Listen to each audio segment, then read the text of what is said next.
अस्सलाम वालेकुम dear friends. इस लेक्चर में हम James Stewart 8th edition exercise 1.3 question number 17 से लेकर क्वेश्चन नंबर 21 तक को डील करेंगे और इनके सॉल्यूशंस निकालेंगे। क्वेश्चन नंबर 17 अगर आप देखें तो हमें एक फंक्शन दिया गया है। उस क्वेश्चन में कहता है आपने इसका ग्राफ बनाना है using the concept of reflection, shifting, etc।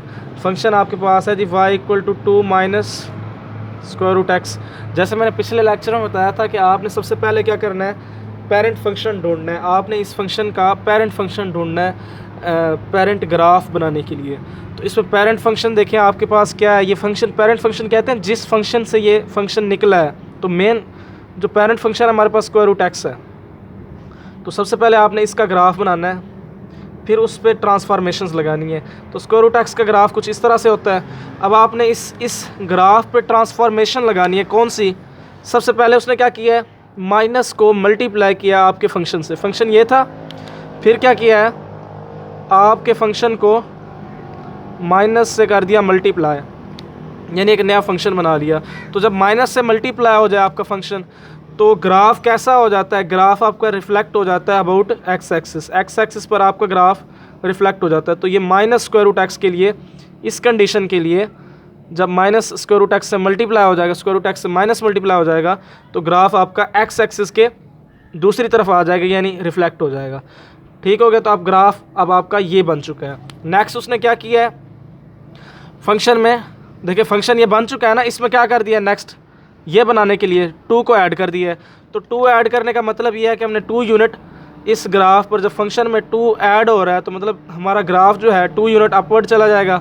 जो मैंने रिजल्ट्स बताए हुए हैं ट्रांसफॉर्मेशन के, शिफ्टिंग के, वो आपको जहन में होंगे तो ये क्लियर हो जाएगी बात। अब यहाँ पे 0 था, अब 2 यूनिट ये ऊपर जा रहा है तो यहाँ पे 2 से स्टार्ट लेगा और कुछ इस तरह से इसका फंक्शन बनेगा। ठीक है, तो सॉरी थोड़ा सा ना क्लियर कर दूँ इस तरह से। ठीक है, तो ये ग्राफ बन गया जी आपका फाइनल किसका, 2 माइनस स्क्वायर रूट एक्स का। ठीक है, नेक्स्ट क्वेश्चन को देखते हैं और उसमें देखते हैं कि हमें कौन सा फंक्शन दिया हुआ है उसने और किसका ग्राफ हमसे बनवाना चाहता है। y = 3 माइनस 2 cos x, ये एक फंक्शन है। कहता है जी इसका आपने ग्राफ बनाना है। तो आपको cos x, देखें आप पेरेंट फंक्शन के ग्राफ से फेमिलियर हूँ, आपके पास कोई फंक्शन आ जाए, आपको पेरेंट फंक्शन का पता हो और पेरेंट फंक्शन का ग्राफ आपके जहन में हमेशा रहे। ठीक है, तो इसमें पेरेंट फंक्शन कौन सा है जी, y = cos x। तो आपने सबसे पहले क्या करना है, पेरेंट फंक्शन का ग्राफ बनाना है। cos x का ग्राफ कुछ इस तरीके से बनता है। तो ये आपका cos x का ग्राफ हो गया। सॉरी, इसको ना मैंने थोड़ा जल्दी में इसको इधर ले आए। ये आपका ग्राफ है जी cos x का। इस cos x के ग्राफ को देखें उसने क्या किया है, सबसे पहले 2 से किया है मल्टीप्लाई। ये फंक्शन था हमारे पास, जब फंक्शन से देखें ना ये वाली कंडीशन, जब फंक्शन से कांस्टेंट जो है मल्टीप्लाई हो जाए, फंक्शन से कांस्टेंट मल्टीप्लाई हो जाए तो हमारा ग्राफ क्या हो जाता है, वर्टिकली स्ट्रेच हो जाता है। वर्टिकल स्ट्रेच से मुराद ये 2 यूनिट अपवर्ड चला जाएगा। देखिए यहाँ पे वैल्यू क्या थी, 2 यूनिट अपवर्ड नहीं जाएगा, बाय फैक्टर ऑफ 2 ऊपर जाएगा। तो यहाँ पे वैल्यू 1 है ना, ये वैल्यू टॉप जो इस ग्राफ का टॉप आ रहा है वो किस पे आ रहा है, 1 पे आ रहा है। लेकिन जब 2 मल्टीप्लाई हो जाएगा तो फिर ग्राफ का टॉप कहाँ शिफ्ट हो जाएगा, ये इस तरीके से जो है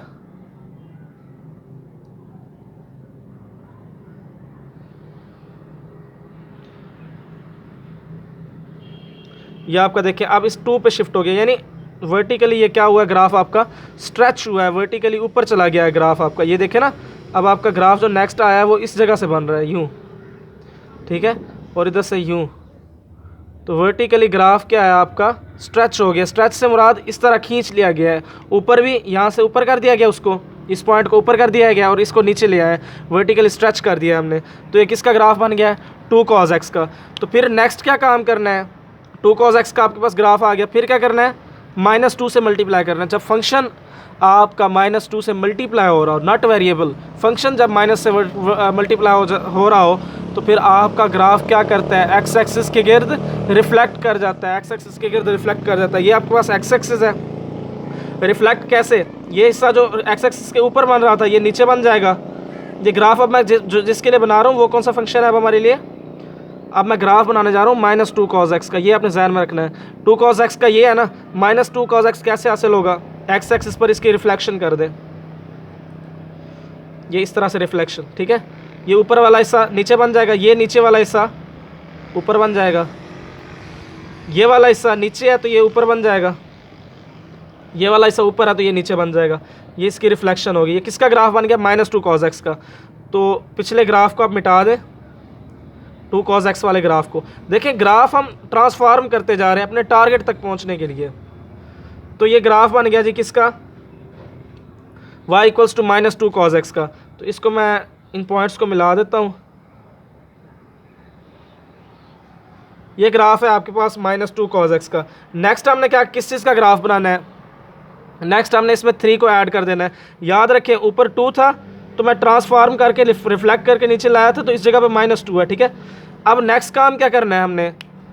ये ग्राफ बन गया ना, इसमें 3 ऐड करना है। जब 3 ऐड करना है तो हमारा ग्राफ 3 यूनिट कहाँ चला जाएगा? ऊपर की तरफ चला जाएगा।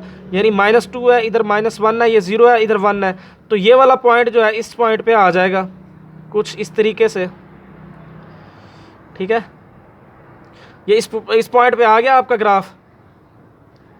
जब आपका ग्राफ ये इस पॉइंट पे आ गया, ऊपर चला गया, तो आपका सारे का सारा पॉइंट शिफ्ट हो जाएगा ऊपर की तरफ। देखें, अच्छा ये जो था ये -2 था तो ये इस जगह पे 2 था, तो ये पॉइंट कहाँ पे चला जाएगा? 2 + 3 5 पे चला जाएगा, कहीं ऊपर चला जाएगा, ठीक है। और नीचे से इधर हो जाएगा। यानी इस ग्राफ को मैंने उठा के, देखिए ना इस लाइन पे ये ग्राफ था, इस लाइन को मैंने पकड़ के ऊपर कर दिया। कितने यूनिट? 3 यूनिट, 3 ऐड हो रहा था ना, तो 3 यूनिट मैं ऊपर ले आया हूँ। तो ये मेरा ग्राफ इस जगह पे बन जाएगा। ये पहले ग्राफ था, अब इसका जो ग्राफ ऊपर वाला बनेगा वो ऐसे बन जाएगा, ठीक है। तो ये आपका ग्राफ हो जाएगा जी y = 3 - 2 cos x का, ठीक है। ये आपका फाइनल ग्राफ होगा y = 3 - 2 cos x का। कैसे बनाया है मैंने अभी बता दिया कि हमने 3 यूनिट -2 cos x वाले ग्राफ को ऊपर कर दिया है, यानी 3 यूनिट हम उस ग्राफ को ऊपर लेके गए हैं। तो ये है आपका ग्राफ किसके लिए? y = -2 cos x + 3 के लिए। नेक्स्ट हम देखते हैं, नेक्स्ट क्वेश्चन में हमने ग्राफ कैसे बनाना है वो हम देख लेते हैं। तो ट्रांसफॉर्मेशन आपने लगानी है और पेरेंट फंक्शन को चेंज करते जाना है। नेक्स्ट क्वेश्चन है जी क्वेश्चन नंबर 19। क्वेश्चन नंबर 19 कहता है आप ग्राफ बनाएं, फंक्शन दिया हुआ है उसने y = sin 1/2x। Very simple, आप इसमें पेरेंट फंक्शन देखें sin x है। sin x का ग्राफ कैसे होता है? आप ग्राफ पहले बनाएं sin x का। sin x का ग्राफ कुछ इस तरीके से होता है, ठीक है। ये sin x का ग्राफ है। जब sin x का ग्राफ आपके पास आ गया तो वो क्या कर रहा है? वेरिएबल को 2 पे डिवाइड कर रहा है, यानी ये वाली कंडीशन अप्लाई हो रही है। आपके पास f(x) था, फिर उसने क्या कर दिया? y = f ऑफ वेरिएबल को 2 पे डिवाइड कर दिया, यानी किसी कांस्टेंट पे। तो इस कंडीशन में हम क्या करते होते हैं? ग्राफ को स्ट्रेच करते होते हैं बाय फैक्टर ऑफ c। तो इस ग्राफ को हमने क्या कर देना है? स्ट्रेच कर देना है। इस ग्राफ को हमने इस तरह कर देना है, पुल आउट करना है। तो देखें नया ग्राफ हमारे पास कैसे बनेगा स्ट्रेच करने के बाद। ये कुछ इस तरीके से जो है ग्राफ आपका स्ट्रेच हो जाएगा, ठीक है।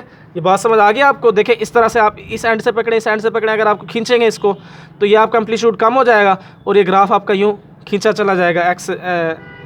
ये जो है स्ट्रेच हो जाएगा हॉरिजॉन्टली आपने इसको स्ट्रेच कर दिया, तो ये ग्राफ आपके पास बन गया y = sin 1/2x का। नेक्स्ट ग्राफ देखें, अगर आप क्वेश्चन नंबर 20 और क्वेश्चन नंबर 21 दोनों एक ही मरतबा मैं कराऊंगा, उनको आपने देखना है। क्वेश्चन नंबर 20 और क्वेश्चन नंबर 21 साथ साथ आपने देखना है दोनों को। क्वेश्चन नंबर 20 और इधर होगा आपके लिए, चलें एक minute, question number 20 plus question number 21। Question number 20 में हमारे पास फंक्शन क्या है? y = mod x - 2। और इस केस में क्वेश्चन नंबर 21 में हमारे पास फंक्शन क्या है? y = x - 2 का होल मॉड, ठीक है।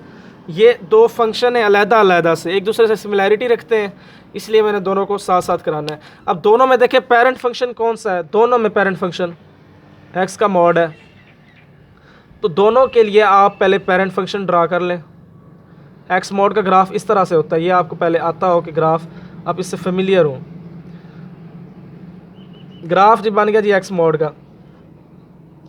अब मैं नीचे इधर ग्राफ बनाऊंगा एक्स मॉड -2 के लिए, और इधर ग्राफ बनाऊंगा x -2 होल मॉड के लिए। जो आपके पास ग्राफ बना हुआ है ना x मॉड का, उसी में आपने गौर करना है। देखिए आपके पास पहले फंक्शन क्या था, y = x मॉड, फिर क्या कर रहा है, उसमें से 2 को माइनस कर रहा है, फंक्शन में से 2 को माइनस कर रहा है, तो फिर आपका ग्राफ डाउनवर्ड चला जाएगा 2 यूनिट्स। यानी पहले आपका इधर वर्टेक्स आ रहा था ना, अब ये 2 यूनिट नीचे आ जाएगा ये वाला वर्टेक्स। तो ये वर्टेक्स आपका कहाँ बनेगा,